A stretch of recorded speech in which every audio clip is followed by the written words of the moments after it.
What is up, everybody? Welcome back to the Crew 2, and well, as y'all know, it is Wednesday, which means the new summit is now live, and for this week we have the Dominion Rivals Stage 2. In silver, we have the legendary half-set boosted for the Street class, which I would say would be a pretty good set, although I really don't see a point of having those affixed stats on there with it being a loot digger set. You're probably going to want Lucky and or Gold Finder, and then in gold we have the yellow side blade underglow, which I have mentioned before does look kind of odd. And then in Platinum, we're going to have the 300 SRT8 Crown Edition, which I was kind of mixed on this vehicle when I first saw it. Let me know what you guys think about this car in the comments below so far, but if you might have been wondering, you do get to drive the car in the Summit, and after using it, I'm kind of impressed with it even more. I was not expecting the car to handle as good as it did, so I would say with a legit set and or pro settings on this car, I think it might be pretty dang good. And funnily enough, every time I look at this 300, all I think about is Midnight Club Dub Edition Remix. I really don't know why, but I keep hearing that lobby music whenever you log on to the game and you see the words on the side of the building there. But nonetheless, moving over to the next summit, which is going to be the Frozen Sin, which is going to have a pretty cool platinum reward as well, which is the Blue Tetra Underglow. I really don't use underglows all that much, but that one does look pretty awesome. And then in gold, we have the legendary half set boosted, which is the second part of the other one from the summit that is obviously out right now. So again, I would recommend changing those affixed stats on there. I really don't see a point of having pure on that when you're really going after parts anyway. And then in silver, we have the KTM Expo GTX, which I do believe that is just parts for the vehicle, so you don't have to pay for them, which could be pretty nice because the hyper vehicles do have pretty expensive parts. And then moving over to a quick look at the Summit, I do think this one is going to be pretty fun because it has a nice mix of a bunch of different vehicle classes in here. Unfortunately, I'm not really sure how people do feel about the new Frozen races. Let me know in the comments below if you guys like them or not. I know a lot of people might be mixed on them. And in this one, a rally cross, and then we have the vehicle force in the street class, which honestly does not surprise me with having that crazy Dodge Charger in there. But we also have nice races in other classes to mix this Summit up pretty nicely.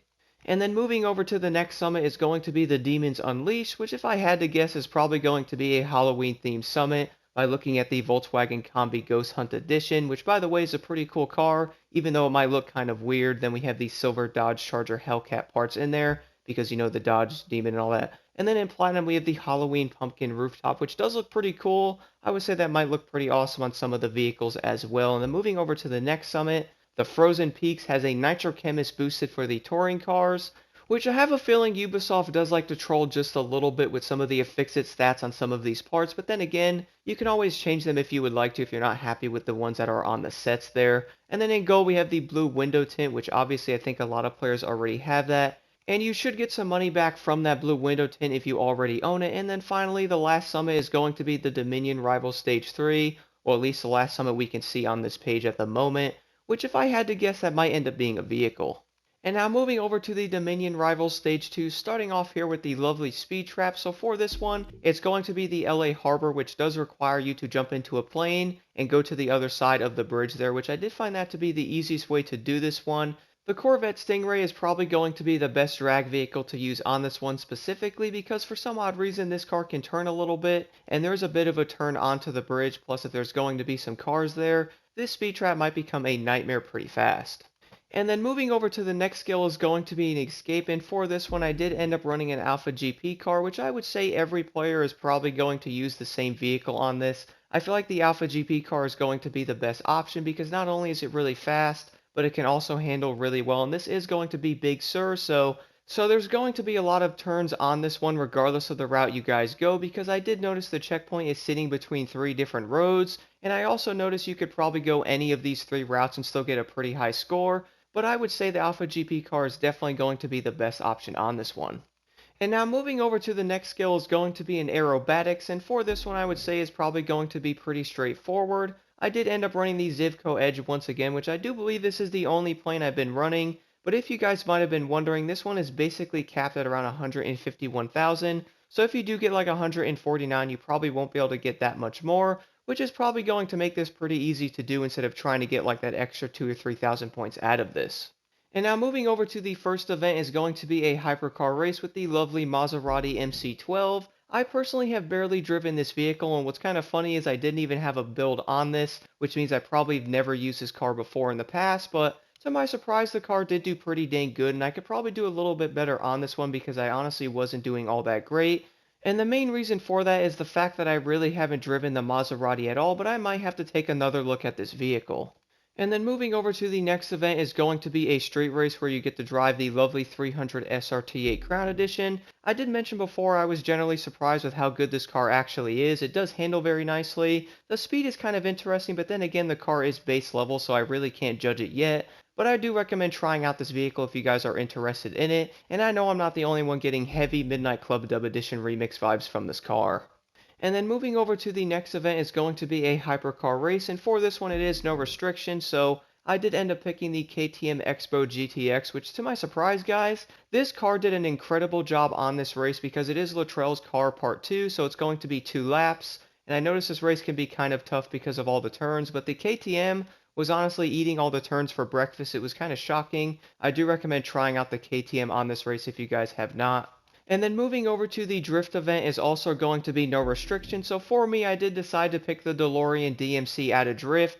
I'm not going to lie, guys, this car is also going to be top tiered similar to the Nissan 370Z Pro Drift, which obviously is probably going to remain one of the best drift cars in the entire game. But to be honest, I would say the DeLorean is going to be a lot of fun to use, and you luckily do not have to adjust the settings on this vehicle all that much either.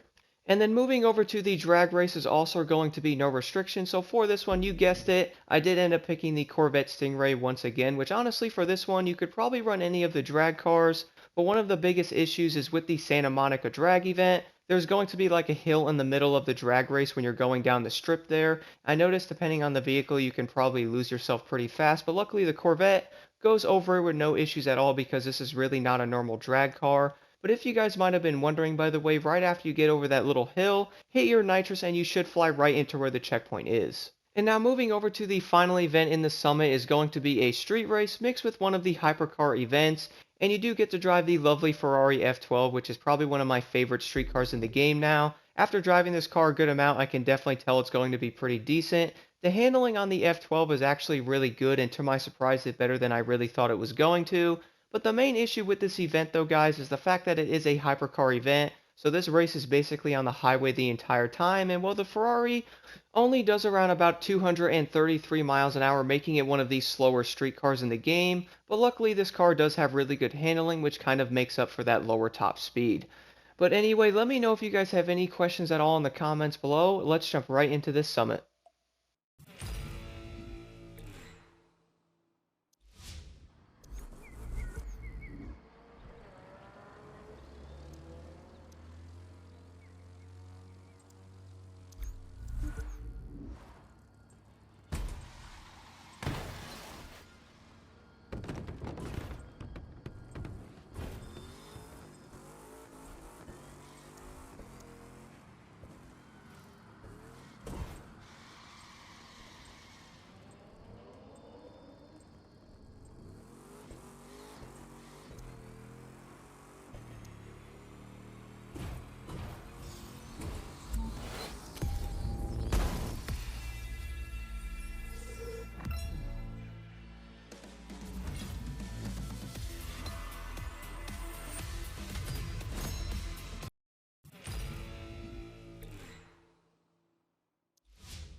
you